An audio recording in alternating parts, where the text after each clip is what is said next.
Preguntar a la presidenta sobre estos 4,5 millones de pobres. Buenas noches, presidenta, ¿cómo le va?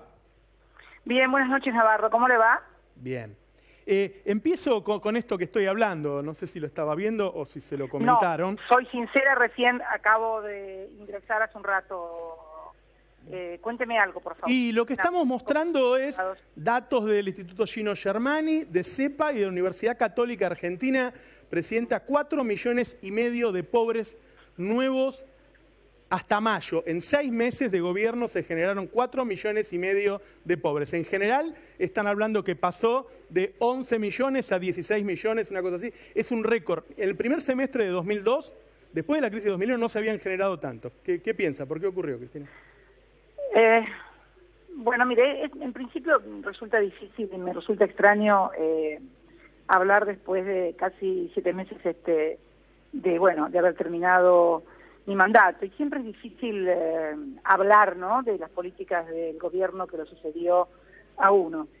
Yo creo que estos nuevos pobres y además la situación en general de la sociedad es producto un poco de las políticas que se han venido aplicando. Ha habido una inmensa transferencia de ingresos de un sector, digamos, clase media, trabajadores, pequeños y medianos empresarios, a los sectores más concentrados de la economía, específicamente el sector primario concentrado y también el sector financiero. Es muy difícil que no se tengan estos resultados a partir de políticas donde, bueno, hubo un ajuste brutal e innecesario, a mi criterio, de tarifas, donde además se desfinanció al Estado con la eliminación de retenciones y además con el impacto que tuvo la eliminación de retenciones en determinadas cadenas productivas, como la cadena cárnica, como la cadena porcina, avícola, los tanderos. Es una cosa que en alguna oportunidad yo le había hablado con el actual presidente cuando él era jefe de gobierno de la ciudad y luego de las elecciones del 2013 me pidió una audiencia, me vino a ver y charló conmigo estas cosas y me planteaba que si yo quería pasar la historia tenía que adoptar estas políticas de, por ejemplo, reducir un 5% de las retenciones a la soja, eliminar las retenciones de la carne, del trigo, del maíz. Y yo le decía que en realidad creía que ese desfinanciamiento del Estado no solamente iba a impactar también en los ingresos y recursos del Estado, sino que también iba a impactar en determinados sectores de la producción, ¿no? Y la producción primaria también, como es el caso de tambos, es el caso de porcinos, el caso de avícolas. Pero bueno, son ideas que obviamente están convencidos de que por ese es el camino y bueno, lo siguen adelante y creo que con los resultados que tenemos hoy, que obviamente los paga la sociedad, ¿no? Creo que estos datos, tampoco vamos a hacer un inventario de pobres, a ver si son 11, son 12, son 4. Lo cierto es que hay una notable nivel bajo, ha bajado el nivel de calidad de vida de la sociedad de los argentinos. Las facturas imposibles. En la Patagonia, por ejemplo, estamos esperando todavía las facturas de gas, no llegaron, pero estamos hablando de que aquí en provincia de Buenos Aires, gente que por allí pagaba 800 pesos de factura de gas, se fue a 7.000 pesos y gana 14.000 de salario. Entonces, realmente es muy impactante. Es una pena. A mí realmente, yo no voy a hacer lo que hicieron conmigo cuando fui gobierno, que cuando había dificultades era como que se exacerbaba y se ponían contentos porque si le iba mal al gobierno se daban cuenta que le iba mal a la gente. La verdad que yo no quiero que le vaya mal al gobierno, sinceramente, porque no quiero que le vaya mal a la gente.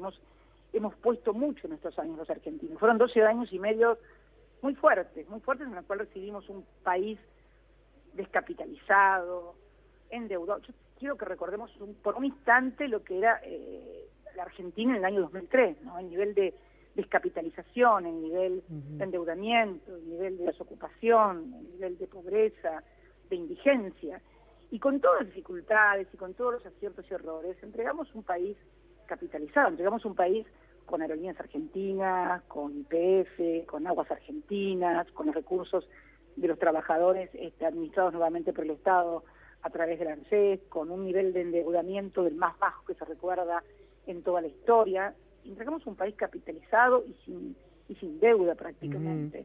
Entonces, ver esto a mí sinceramente me da mucha tristeza y mucha pena. Y no creo que nadie lo haga de maldad. A ver, eso también quiero ser claro, eso no es una cuestión de malos y buenos.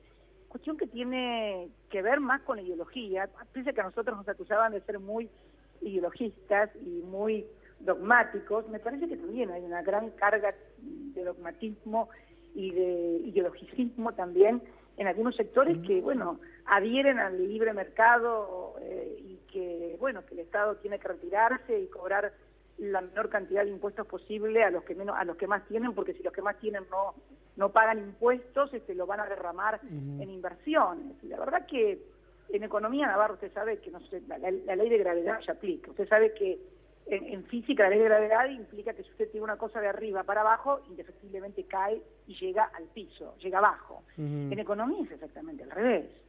Todo lo que usted pone únicamente arriba, en lo más alto de la pirámide, no derrama.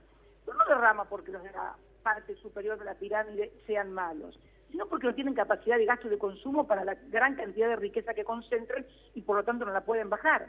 En cambio, en economía sí, si uno pone plata abajo, en la base de la pirámide, como lo que están en la base de la pirámide, tienen que consumir porque los ingresos le dan para comida, para gastos de vestimenta, tienen que consumir. Necesariamente todo el recurso que usted pone abajo sube en la economía, que es lo que siempre nos entendió nuestro modelo en cuanto a que incentivábamos el consumo.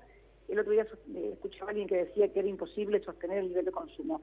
12 años y medio se sostuvo el nivel de consumo, con todas las restricciones que además implica también un proceso de reindustrialización que por supuesto trae estrangulamientos en el sector externo, en la demanda de dólares, que sí también tiene que ver por allí con el mejoramiento en las clases medias, en los pequeños y medianos empresarios.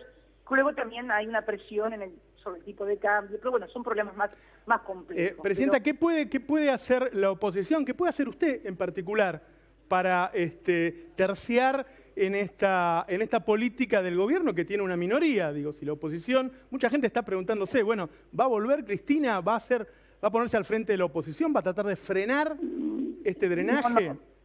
Yo lo que creo, sinceramente, creo que hay un rol que tiene que cumplir la oposición en el Parlamento. Me parece que estamos en una democracia, me parece que es un gobierno que tiene que durar 4 años, y me parece que este es un gobierno que tiene que tener una oposición que cumpla el rol de la oposición, que no significa obstruir como nos hicieron a nosotros. Nosotros siempre tuvimos un rol de obstrucción absoluta durante los 12 años y medio de gestión. Yo quiero recordarle aquellas elecciones del año 2009 que perdimos y que se conformó. ¿Se acuerda del Grupo A? Parece que estuviéramos hablando de hace 2 siglos más o menos, ¿no? Pero aquel Grupo A que, bueno, que nos impidió, no tuvimos presupuesto. Creo que en el 2010, año del Bicentenario, si mal no recuerdo, no tuvimos presupuesto, o el 2011, no recuerdo exactamente cuál fue de los dos, pero no tuvimos presupuesto porque no nos apararon ni siquiera el presupuesto. ¿Y ahora no hay oposición? ¿No? ¿Usted dice que está faltando oposición? Yo creo que están faltando ideas. Creo que están faltando ideas fundamentalmente, porque me parece que no es un problema de si falta oposición, me parece que hay que plantear ideas que sean alternativas y que puedan persuadir al conjunto de la sociedad, fundamentalmente también al gobierno, de que el rumbo no es el acertado porque no son acertados los resultados, no son buenos los resultados. Entonces me parece que no es una cuestión de oposición, me parece que es una cuestión de que está faltando una idea de cómo plantear una alternativa a una política que de nuevo no tiene nada, porque yo cuando por ahí alguien me plantea esto es nuevo, esto que está pasando en Argentina no es nuevo, estas políticas han sido ya aplicadas en el país y con un resultado también malo. Hablo de una Argentina para muy pocos, una Argentina donde se concentra en el sector exportador, que hoy también yo creo que va a tener dificultades porque ya el tipo de cambio no está acorde con los costos de los insumos internos, con lo cual también va a haber desfasaje. No quiero entrar en demasiados tecnicismos económicos porque me parece que no es lo que usted seguramente quiere. A ver, pero usted vino acá por una notificación con Bonadío. La gente se pregunta si se va a quedar ahora, si va a cumplir ese rol. No vine por una notificación por Bonadío porque está apelada. Hemos apelado, pero ¿y entonces? Porque además, a ver, también Navarro, tengo vida personal, yo tengo una hija que vive acá en Buenos Aires. Que además cumple 26 años el próximo miércoles, tengo una nieta, tengo también que venir por cuestiones obviamente políticas, hablar con dirigentes, con compañeros, y fundamentalmente quería también tener una impresión de primerísima mano de de lo social. A mí me interesa mucho hablar con la gente, ver la cara de la gente, palpar la temperatura de la calle en el sentido, pero no digamos, a ver si está con menos bronca, sino yo veo a la gente triste. Eso me pareció por lo menos una primera percepción, ¿no?, que uno observa, y lo que le llega también de comentarios de muchos compatriotas, que son compañeros de partido o no son compañeros del espacio político, pero hay una percepción de que las cosas no están bien y no están funcionando bien. Y la verdad que no me pone contenta, al contrario, me pone un poco triste. ¿Sabe por qué? Porque pusimos mucho en estos 12 años y medio, pero muchísimo. A mí que me fue mi compañero en estos 12 años y medio además. Y la verdad que uno pensaba, más allá de que tenía la percepción de que podían revertirse algunas cosas, porque tenían ideas diferentes y demás, la verdad que no pensé que el deterioro fuera de esta manera y tan rápido y de tanto impacto sobre la calidad de vida de la gente, ¿no? El tarifazo, por ejemplo, ha sido monstruoso y realmente con un impacto no solamente en los ciudadanos en los usuarios residenciales, por así decirlo, en un trabajador, en un consumidor, sino también en pequeñas y medianas empresas, en los comercios, que no pueden hacer frente a los gastos de luz, de gas, de agua, en fin. Creo que son cuestiones que el gobierno debería replantearse, debería reverlas, porque me parece que a nadie quiere que le vaya mal, porque en definitiva nunca a los dirigentes políticos nunca le va mal, en definitiva. A la que le termina siempre yendo mal es a la sociedad, es a la gente, y sobre todo a los sectores más abajo, y en este caso también a los sectores medios, porque los sectores medios también que tuvieron un auge muy importante. Mucha gente dejó de ser, inclusive se transformó en clase media o media alta a partir de la gran movilidad social. Yo sí lo estaba escuchando recién en las últimas intervenciones suyas cuando hablaba del índice de Gini, por ejemplo, ¿no? De cómo modificamos nosotros el índice de Gini, que es el que mide la desigualdad y que es uno de los índices más difíciles de mover en economía porque es muy rígido, hay que trabajar mucho sobre la movilidad social y sobre los recursos, sobre los ingresos, para que realmente haya modificaciones importantes. Y hemos logrado una modificación muy importante. Por eso creo que la reflexión que me cabe, después de haber sido durante 8 años responsable de conducir los destinos del país, son estas, ¿no? Que creo que es realmente una pena. ¿Usted siente que es perseguida por los medios, por los jueces, por el gobierno? No, yo no siento, yo soy, no es una sensación térmica como la temperatura, es claro y es evidente. Lo decía el otro día cuando compartí en las redes sociales, que debo ser el único caso de una persona que está siendo investigada por 2 jueces federales de Comodoro Pi, exactamente por la misma causa y por el mismo objeto, donde además realmente a mí me gustaría, con todo esto que está pasando, y es una cosa que estoy trabajando y voy a proponerle al juez de la causa, que se haga realmente una auditoría de la obra pública realizada durante nuestro gobierno. Yo quisiera una auditoría realizada sobre la obra pública que comprendiera y que fuera hecha por consultoras, sociedades públicas, privadas, que se pueda hacer perfectamente. De la misma manera, yo que el Consejo de la Magistratura ahora ha decidido una suerte de auditoría sobre los juzgados federales en los últimos 20 años. Bueno, yo creo que tenemos que hacer una auditoría, porque ¿sabe qué pasa? Esto de decir alegremente hay sobreprecios en la obra pública, o decir, por ejemplo, la mentira inventada de que a partir de que alguien le alquila a usted un inmueble, esa persona, porque es contratista del Estado, está usted pagando un sobreprecio en una obra pública a partir de contratos de inmuebles, realmente disparatado, nunca visto en el mundo. Estamos hablando de un plan de obra pública de miles de millones de dólares, ejecutados en una parte por el gobierno nacional en forma centralizada, licitado, adjudicado y ejecutado, y otra parte no menos importante, licitada, ejecutada y adjudicada por gobiernos provinciales y por intendentes, porque los recursos venían del mismo lado. Entonces me parece a mí que actuar con tanta liviandad y pensar que alguien a partir de un contrato de un inmueble puede recibir beneficios por sobreprecio de obra pública o no entiende nada, o realmente tiene una mala fe. En el caso de los Sauces y de Otesur, en donde hay alquileres con Lázaro Báez y con Cristóbal López, que fueron contratistas del Estado o lo siguen siendo, ¿por qué le pagaban alquileres a usted? O sea, se dice, bueno, le alquilaba habitaciones a Lázaro Báez y después Lázaro Báez no usaba. Perdón, Navarro, yo no alquilaba habitaciones a nadie. Yo alquilo inmuebles. Mire, quiero contarle un poquito porque me parece que es una buena oportunidad. Me parece que yo antes de que Néstor fuera siquiera intendente, nosotros teníamos más de 20 propiedades inmuebles. Siempre nuestras inversiones han sido vinculadas a los ladrillos, en inversiones en inmuebles y en ahorro en plazos fijos. Nada sofisticado, nada raro, nada extraño. Alquilar inmuebles, obtener una renta de esos inmuebles, administrarlos, etcétera. Pero yo nunca alquilé habitaciones de hoteles. No, yo alquilo inmuebles.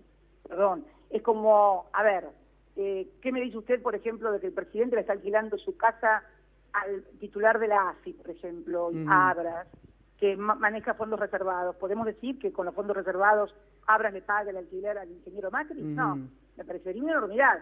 Por ahí alguien lo puede pensar, pero me parece que no. Entonces, a ver si entiendo. Usted lo que dice es que usted le alquilaba el hotel a Lázaro Báez y después él que haga lo que quiera. El inmueble. Nosotros alquilamos el inmueble. Esto es, a ver si nos ponemos de acuerdo, el inmueble. Pero además, me parece absurdo que cuando hablamos de contratos millonarios de la obra pública, precisamente que únicamente tendría actos de corrupción con dos contratistas que además no son de los más importantes de la obra pública que decidíamos. Me parece realmente que debería actuarse con mayor prudencia y además, ¿sabe qué? Comparar, en definitiva, eso que uno alquila, los valores, realmente con los montos de los contratos de la obra pública, que no tienen ningún punto de contacto, es casi irrisorio, es ridículo. Además también, lo que le alquila es simple, un juez puede pedir oficios de cuánto vale tal departamento, cuánto es el alquiler de tal inmueble, punto. Pero realmente alguien sensatamente puede pensar que en un monto de obra, de plan de obra pública multimillonario en dólares, alguien va a hacer maniobras de corrupción a través de alquileres de 1, 2 o 3 inmuebles, que además son cifras absolutamente irrisorias. Usted dice que si fuera un retorno no tiene relación con los miles de millones. Pero por favor, Navarro. Y en el caso de... Aparte sería el único caso en la historia, en donde alguien alquila sus propios inmuebles con los cuales pago, porque yo sobre esos alquileres pago ingresos brutos, pago impuesto a las ganancias, pago impuesto a los sellos, porque son contratos que van sellados.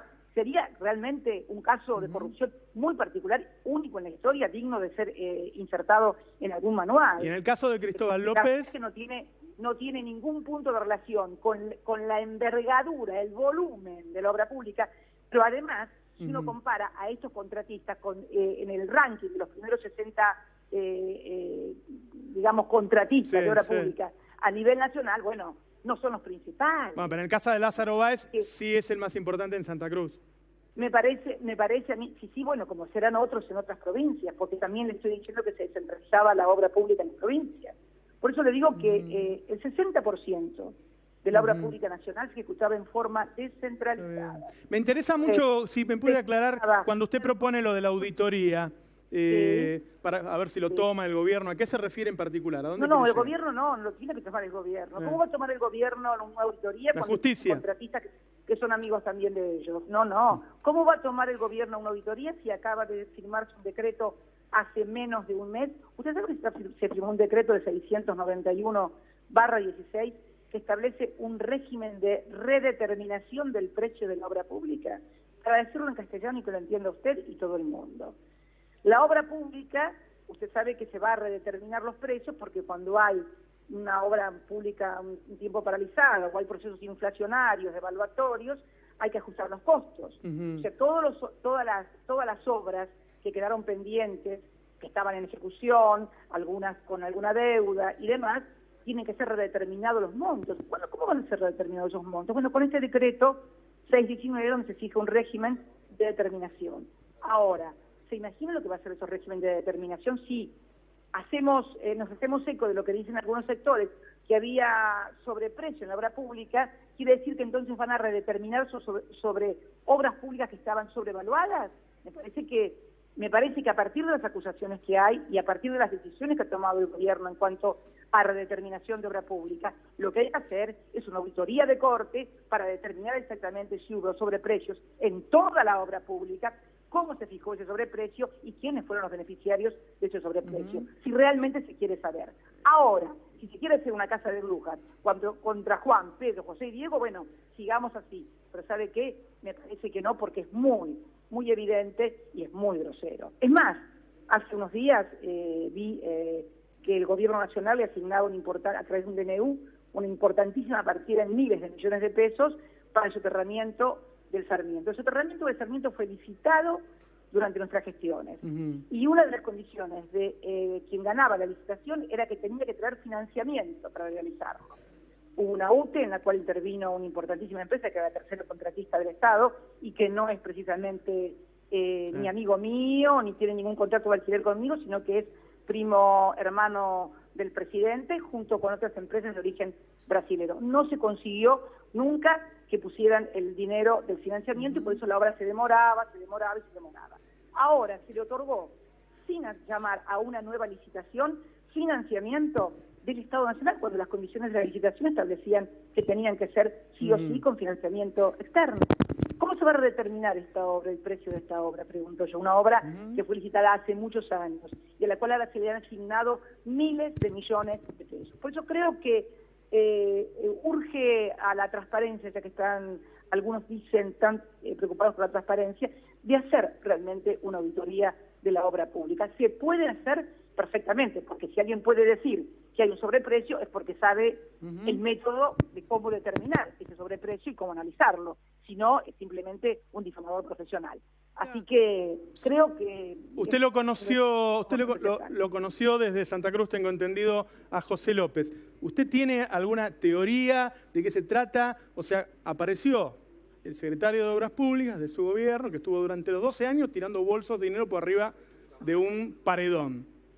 ¿Debe tener usted algún diagnóstico de qué se trató eso? Mira, yo creo que lo dije y lo comparé con una trompada en el estómago, y también dije que palabras tales como repudio, rechazo, indignación y todas las cosas que se te puedan ocurrir no alcanzan para definir lo que uno siente frente a eso. Pero precisamente también ese hecho es un coadyuvante a hacer urgentemente esta auditoría. Hoy leí también, o ayer leí, que la casa en la cual aparentemente el exsecretario tenía el dinero pertenecía a una empresa, Farallón, creo, no sé, no la conozco, me suena mucho, no la conozco, donde decían que había hecho también emprendimientos de Procrear en San Nicolás, en Tigre, que está, bueno, te comento que Procrear no estaba en la órbita de la Secretaría de Obras Públicas, por ejemplo. Procrear era ANSES y un representante del Ministerio de Planificación y otro representante del Ministerio de Economía que participaban en lo que era la obra de Procrear, pero sí también sé que esa empresa había formado parte de una UTE junto con Nicolás Caputo en la construcción del emblemático Museo de las Malvinas. Creo que también lo informa esto el diario. Me parece que todas estas cosas ameritan que haya una claridad absoluta sobre qué pasó exactamente y que podamos determinar las cosas, porque si no, esto de señalar a Juan, Pedro, José, a mí no, y disculpame que el José sea parecido a José López, pero me parece definitivamente que lo que hay que hacer es una auditoría y no es una cuestión de que se puede, sino que se debe hacer, para dejar claramente establecido qué fue lo que pasó y si realmente hubo sobreprecios en la obra pública y las cosas que dicen. Porque también te digo que al cabo de estos 12 años y medio logramos recuperar aerolíneas argentinas, los ferrocarriles, logramos recuperar IPF, los recursos de los trabajadores, nos desendeudamos en términos de capitalización del país, en términos de dar patrimonio al país, no sacarle patrimonio al país, como alguien había repetido el otro día, no sé, robaron un PBI, pero por Dios, nunca ningún gobierno en las últimas décadas ha dejado un país con el grado de capitalización que lo dejamos nosotros, concretamente, con el más bajo nivel de endeudamiento. Eso también es capitalización, porque si ahora te podés endeudar, si ahora te prestan y te podés endeudar, es porque no tenías deuda. Lo dejamos con YPF, una de las 2.000 empresas más grandes del mundo, Navarro, que antes nos habían desapoderado de ese patrimonio. Lo volvimos a recuperar y lo pusimos en funcionamiento. Aguas Argentinas, esa que hoy le está cobrando facturas de no sé cuánto a la gente, bueno, la recuperamos, hicimos las obras de saneamiento y de cloacas y de conexión de agua más importantes de las que se tenga en memoria en las últimas décadas.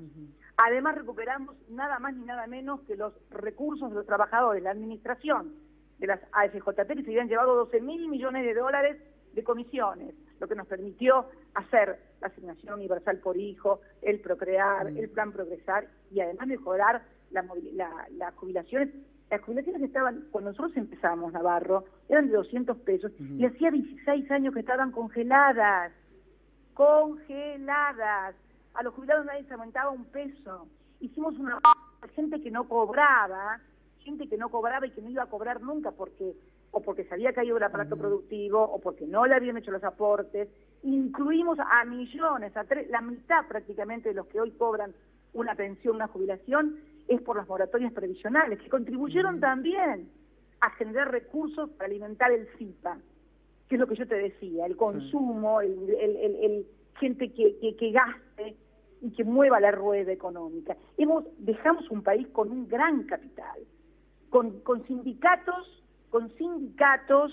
que, más allá de las críticas, más allá de las diferencias, más allá de las huelgas que nos hicieron por ganancias, siempre pudieron arreglar paritarias por encima de la inflación, muy por encima de la inflación. Hoy todos han cerrado las paritarias, todos los gremios han cerrado las paritarias muy, pero muy por debajo de la inflación, no solamente en términos nominales, sino además lo hicieron en cuotas, algunos que van hasta enero del año que viene, cuando además han tenido unos tarifazos brutales los trabajadores, las empresas, la clase media, etcétera. O sea, a ver, yo puedo tener todo el aparato mediático a mi favor, puedo tener todos los jueces persiguiendo y estigmatizando como si perteneciera al gobierno que tuvo la responsabilidad de conducir el país de 2013 a 2015, haya venido únicamente a cometer delitos. Parece ser que el único acto lícito, limpio y transparente que tuvo este gobierno del 2003 al 2015 fue haber aprobado la fusión de Cablevisión y Multicanal. Salvo eso, que no está cuestionado por supuesto por nadie, mucho menos por el monopolio, todo lo demás se hizo mal. La verdad que bueno, ya te digo, podés tener fueros mediáticos, podés tener fueros judiciales, pero hay una realidad económica y social que a mí me apena, que no me pone contenta, al contrario, y que creo que el gobierno debería prestarle atención y que creo que la oposición debería prestarle atención. No en términos de oponerme, en términos de alternativa frente a los problemas concretos que tiene la gente. La gente no va a poder pagar la luz ni el gas.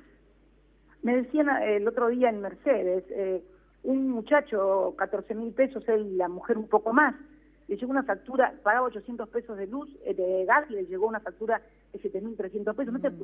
No te puede llevar la factura de luz o de gas la mitad de tu salario. Porque aun cuando yo soy una liberal absoluta y te diga que el salario es uno de los precios de la economía, bueno, si la factura de gas me sale la mitad de mi salario, estamos ante dos problemas. O la factura el precio del gas es muy alto, o el precio de mi salario es muy bajo. Pero está claro que nadie puede vivir para que el 50% de su salario se le vaya en una factura de gas y de luz. Ahora, los medios lo que están diciendo es que todo esto que está ocurriendo ahora es un sinceramiento de lo anterior y que la culpa tiene que ver con su gestión. Digo, ¿usted piensa que al tener todos los canales del mismo lado prácticamente, todos los diarios, todas las radios, se convence a un pueblo de que es así? Mirá, me parece que si nuestro gobierno hubiera sido un gobierno de 1, de 2 años, de 3 años, pero 12 años y medio de ficción y fantasía, es muy difícil. Y tuvimos momentos de serias dificultades políticas. Yo recuerdo el conflicto rural, el conflicto con las patronales rurales del 2008, que nos puso prácticamente al borde de una acción destituyente, con caminos cortados, con rutas tomadas, etcétera, etcétera. La crisis terrible del 2008, que también nos impactó muchísimo en el 2009. El déficit, que finalmente habían creado con contabilidad creativa, es decir, fue del 1.9 reconocido por los propios organismos oficiales. Una cosa absolutamente manejable, porque no puedes, yo creo que fue una suerte de crisis inducida o provocada. No sé si porque alguno cree que a partir de la teoría del shock puede aplicar las ideas que le quería comentar, o realmente porque estaban convencidos de que había que hacer estas cosas para corregir no sé qué rumbo. Bueno, sí, tenían todo el derecho a creer que había que corregir el rumbo. Ahora, me parece que no lo están haciendo en la dirección, por lo menos, que beneficie a la mayor cantidad de gente posible. No estamos hablando ya solamente de los sectores informales de la economía, de los sectores asalariados, de las clases medias. Estamos hablando de los pequeños y medianos empresarios, que tampoco pueden hacer frente al pago de los servicios, o que ya están también con una fuerte competencia en materia de importación de productos.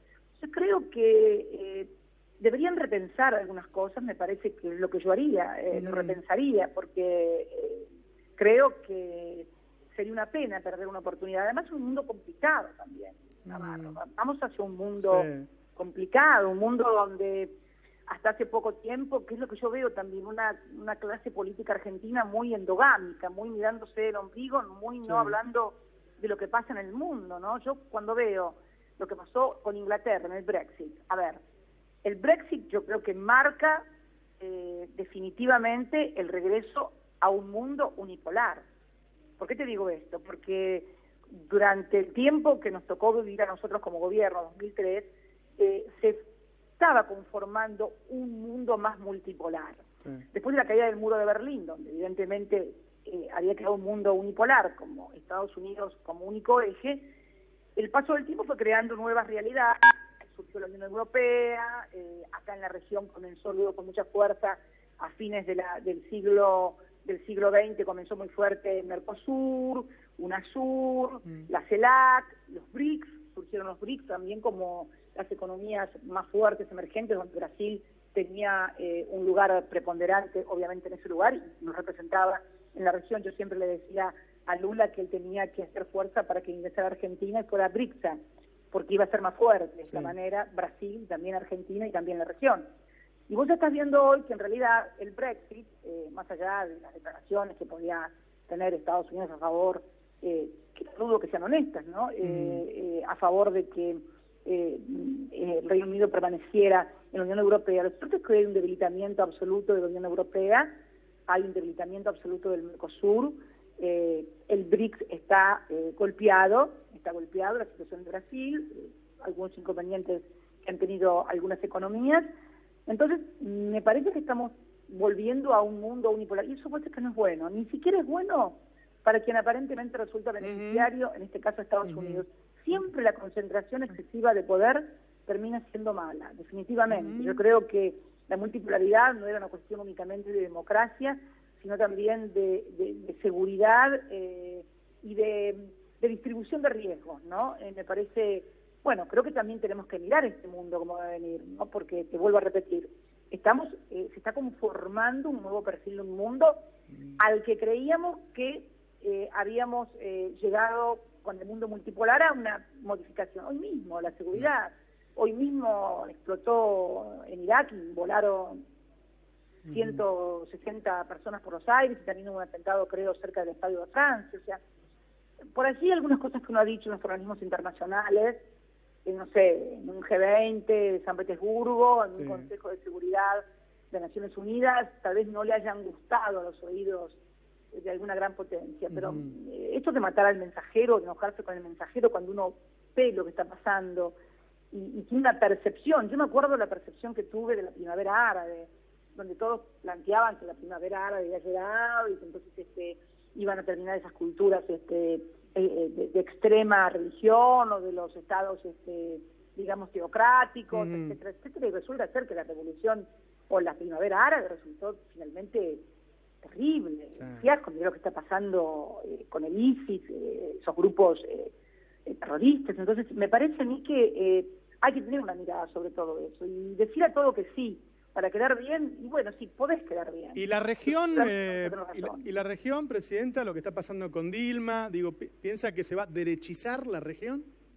Mira, lo que está pasando con Dilma es una consecuencia de esto que te estaba diciendo antes. Yo creo que han surgido, es muy claro, es muy parecido Brasil, Argentina, el surgimiento de un partido judicial, de un partido mediático muy fuerte. Esto no creamos que es una originalidad argentina ni brasilera, son cosas enlatadas. Si vos ves las movilizaciones, las consignas, los ejes discursivos y mediáticos sobre lo que giraba el ataque a nuestro gobierno, sobre los ataques que gira al gobierno de Brasil, lo que pasó con Evo Morales en Bolivia, es muy similar, inclusive se ven personajes similares en uno y otro lado, ¿no? Con distintos nombres, con distintos modismos propios de cada país, pero me parece que es un modelo de intervención en la región. Es un modelo de intervención que tiene que ver, a mi criterio, mi interpretación, con que tal vez el hecho de que hayamos abierto nuestras economías a otras latitudes, no sé, a la República Popular China o a la Federación Rusa, en una región que normalmente se consideró como un reservorio cuasi propio de energía, acuífero, de materias primas, de alimentos, fue visto por algunos como una suerte, digamos, de desafío muy grande, sobre todo para aquellas potencias que piensan no en las próximas elecciones parlamentarias, sino cómo va a estar su país en los próximos 60 años, que está muy bien que sea así, porque yo creo que todo país debería tener una concepción estratégica de verse no quién va a ser el próximo gobierno, o quién va a ganar la próxima parlamentaria, o quién va a ser el próximo gobernador o presidente, sino qué va a hacer del país en los próximos 10, 20, 30, 40 años. Bueno, hay gente en el mundo que piensa esas cosas. No son muchos, no son muchos. El problema es cuando esos intereses estratégicos en su visión de desarrollo y de supervivencia lo creen o confrontan y piensan que el desarrollo de los países que están en una región que les parece que es propia puede ser atentatorio contra el desarrollo de su propia economía o de su propio interés como potencia geoestratégico, ¿no? O sea, son cosas que hay que pensarlas y mirarlas porque... ¿Y Macri en la Alianza del Pacífico en Chile entrando a esa alianza? Creo que, mira, no creo ni que el problema sea entrar o salir de la Alianza del Pacífico, sino qué es lo que querés hacer con el país y cómo lo vas a hacer jugar en la Alianza Estratégica Regional, con Brasil, en fin, con todos los países de la región, con la UNASUR, con la CELAC, y además en el mundo también. ¿Cómo lo vas a posicionar frente a China, frente a otros países, frente a la Unión Europea? Me parece que no es una cosa de juego con este y me peleo con todos los demás del barrio. Me parece que no es así. ¿Se puede hacer eso? ¿Se puede tomar esas decisiones políticas con un gobierno de CEOs, de gerentes, de gente que viene de empresas? Está hablando de alta política. Es difícil porque me cuesta creer que quien toda la vida ha pertenecido al mundo de una empresa, por ejemplo, ha sido CEO o tiene acciones de una empresa, pueda desprenderse de los intereses de esa empresa. A mí me cuesta. A ver, ¿por qué tengo que suponer que alguien que tiene intereses concretos en una empresa multinacional y tiene acciones va a ser lo suficientemente independiente si alguien está suponiendo que porque conozco a alguien que es un empresario, ya eso, el solo hecho de conocerlo me coloca en situaciones sospechosas, sin tener que ver nada con su empresa, ni nada con su compañía, ni nada con su actividad económica? Si esto parece sospechoso, ¿qué me puede parecer a mí que alguien que decide políticas en un país, energéticas, por ejemplo, sea al mismo tiempo accionista de unas principales empresas de energía del mundo? A ver, que me parece que es más lógico que yo piense mal, que alguien piense mal de mí porque soy amiga de Juan, o porque conozco a Pedro, o porque conozco a José, porque soy de la misma provincia. Me parece que hay una suerte de medición o de vara muy desigual, interesadamente desigual, mediáticamente desigual, de analizar las cosas. Pero bueno, la gente tampoco, con todos los problemas que tiene, de sobrevivencia, de subsistencia, de trabajo, de ingresos, ponerla también a pensar en geoestrategia, en qué pasa, bueno, digamos que eso es una obligación de quienes por lo menos se autotitulan dirigentes. Sí, ¿no? hay una preocupación de mucha gente de que usted vaya presa. Cristina, ¿usted piensa que puede suceder eso?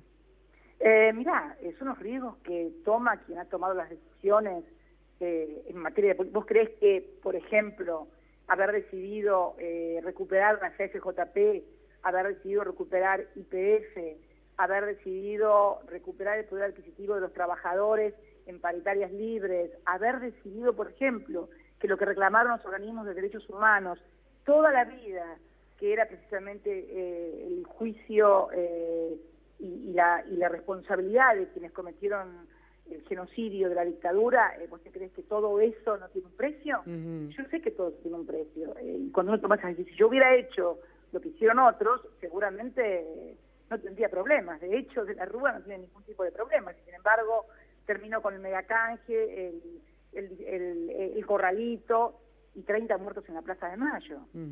30 muertos que no fueron accidentales, porque no es que se fue cuando se armó el lío, no. Cuando se armó el lío decretaron el estado de sitio. Yo estaba en el Congreso cuando nos notificaron que habían firmado el estado de sitio. Estaba en el Congreso sentada como senadora cuando empezó la represión en Plaza de Mayo, 19 y 20 de diciembre, perdón. Entonces, me parece que, bueno, viste, y ahí andas por la vida sin ningún... Vos imaginate que yo hubiera sido responsable de un gobierno con 30 muertos en la plaza. Bueno, esta fue uno de mis... ¿Ves? A lo que sí le tenía miedo eran esas cosas yo. Yo tuve mucho miedo, no mucho miedo, mucha tensión, si te gusta más. Cuando era presidenta, de que en una manifestación, una movilización, por eso siempre dentro del año 2003 a la fecha, la policía iba de contención, de prevención, sin armas, en fin, siempre tuve, y vos fíjate que cuando pasó el episodio del chico de Ferreira, que no fue tampoco una cuestión de represión, porque fue una cuestión que además fue juzgada, castigada, y que no se dio con las fuerzas de seguridad, esto, como siempre digo yo, ¿no? Esa bala rozó un poco el corazón de Néstor, porque estaba como loco. Porque era una cosa, una karma que teníamos nosotros, un karma eso de no cargar con la vida de nadie en un acto de represión, aun cuando por ahí en muchas actividades hubiera desmanes, hubiera agresividad por parte de los manifestantes, pero preferíamos cargar con la agresividad de los manifestantes y no con la agresión de las fuerzas de seguridad, ¿no? Porque cuando se pierde una vida en eso, el daño, además de la pérdida de la vida, es un daño irreparable, me parece, a la democracia, ¿no? Esa es la percepción que teníamos nosotros. Si uno se levantaba siempre, con atención, a los pocos días de salir del quirófano con mi cabeza, tuvimos el levantamiento de todas las policías, o de varias policías en todo el país, en algunos casos con muertos, hubo en Córdoba episodios graves realmente, que vistos en perspectiva, está claro que fueron armados, prisioneros,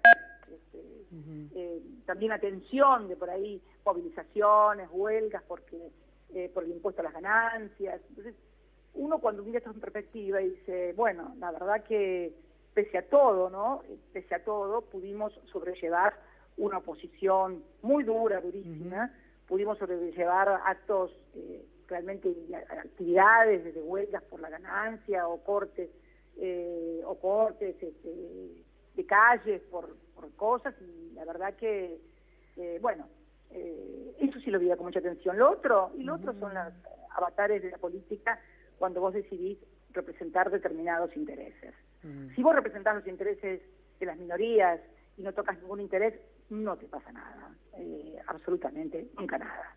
Esto está comprobado. Le transmito algo que me dice mucha gente, y es que sienten cierta orfandad, que se sienten como solos, o sea, la gente que no está de acuerdo con Mauricio Macri, que le están pasando todas estas cosas, que está perdiendo derechos, que está perdiendo poder adquisitivo, y que además tiene miedo de que usted vaya presa. Digo, es muy desesperanzador eso. Mira, yo creo que nadie debe sentirse... Yo no sé si a veces, digo, el día 9 de diciembre, cuando me despedí de esa plaza maravillosa, me parece que fui muy clara, y creo que nadie debe esperar mesías ni salvadores, no hay ni apellidos ni nombres salvadores. Me parece que hay construcciones colectivas que se van dando en una sociedad en determinados momentos, y yo aprendí hace muchos años, pero muchísimos años, que nadie puede constituirse en vanguardia de nada que la sociedad no quiera ser. ¿Entiende lo que digo? Sí, lo que pasa es que también usted sabe mucho de política y la gente quiere un líder. Y él quiere acá el líder, no en Santa Cruz, por ahí. Yo creo, mire, yo creo sinceramente, bueno, estamos extendiéndonos demasiado y no era lo que habíamos acordado, pero no es que le escape al bulto, simplemente que creo que la construcción, las cosas no se dan en políticas porque uno las apure, las deje de apurar o vaya antes. Yo creo que son construcciones colectivas, son cosas que se van haciendo y fundamentalmente creo que es la sociedad la que debe empoderarse y hacer valer sus derechos. Esto es lo que por lo menos pienso yo. Mire, el otro día estaba leyendo, sin ir más lejos, que en Villa Gesell, por ejemplo, por dar un ejemplo puntual, no de grandes gestas emancipadoras, ni grandes cuestiones épicas, ni grandes... No. Le estoy hablando de lo que pasó el otro día en Villa Gesell, cuando la comunidad decidió que no iba a pagar, por ejemplo, la factura del gas porque no la podían pagar. Bueno, es una decisión que no necesita ningún liderazgo, no necesita y nadie, simplemente sentido común, organización de la sociedad, y bueno, y llevar las cosas adelante, porque realmente creo que si quienes tienen responsabilidades institucionales desde la oposición no lo hacen, bueno, finalmente de algún lado siempre surge la gente que lo hace, porque en definitiva, a ver, no es una cuestión de que si me gusta hacer esto o no me gusta, o me parece que es muy cara la luz y porque me parece que es muy cara, o el gas no lo pago. No es que no lo pago porque me parece que es muy caro, me parece que por ahí no lo pago porque no puedo pagarlo. Son dos situaciones absolutamente diferentes. Y me parece que la gente sin calefacción no puede vivir, por ejemplo. Aparte creo que se toman decisiones sin conocer exactamente el país. Por ejemplo, yo no estoy en Buenos Aires, pero en mi casa de Santa Cruz la calefacción sigue encendida. ¿Sabés por qué tiene que seguir encendida la calefacción? Porque las temperaturas son bajo cero.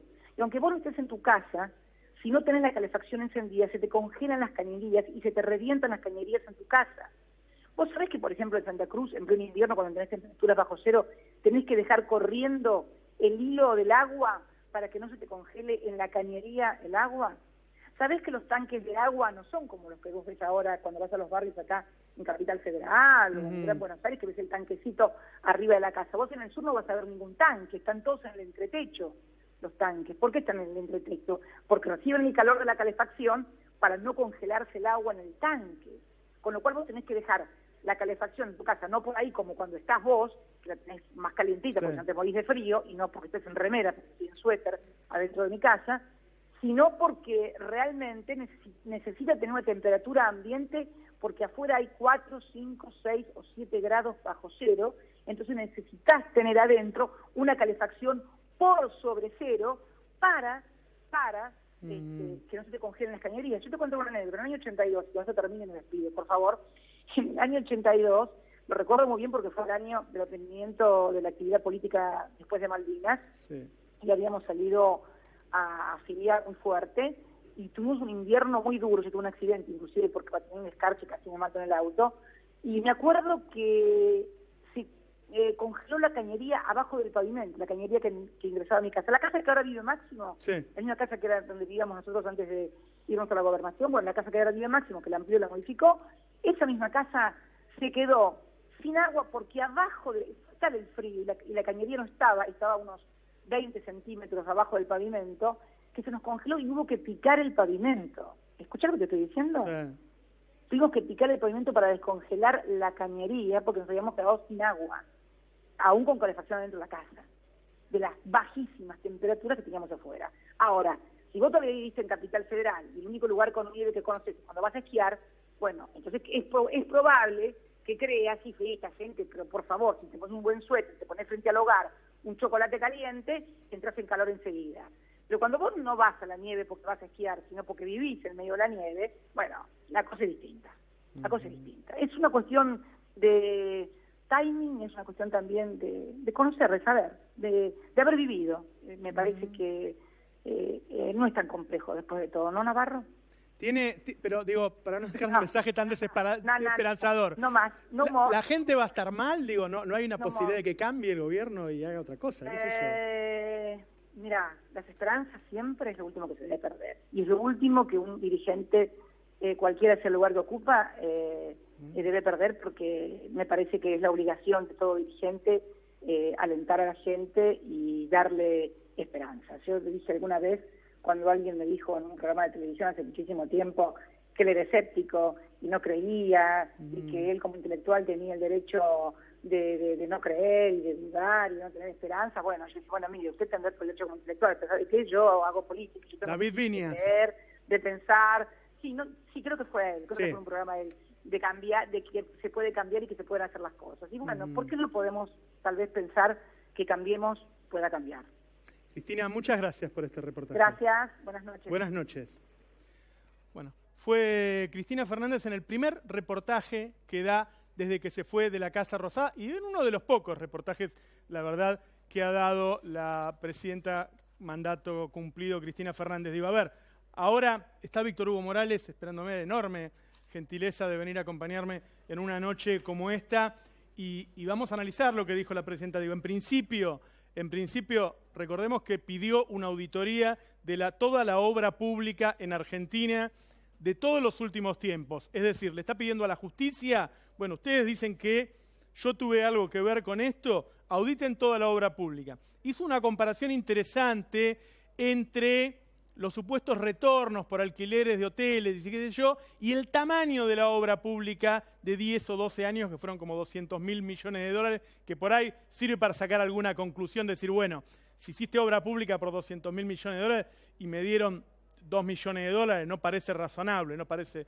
un retorno. Digo, habló de incapacidades, dijo, bueno, no es que sean malos, tienen esa idea, ¿sí? Y se refirió de esa manera al gobierno de Mauricio Macri. Digo, en un minuto tenemos que ir a una tanda porque si no el director me va a matar. En un minuto vamos con Víctor Hugo Morales. Vamos a ver algunas de las principales cosas que dijo Cristina Fernández.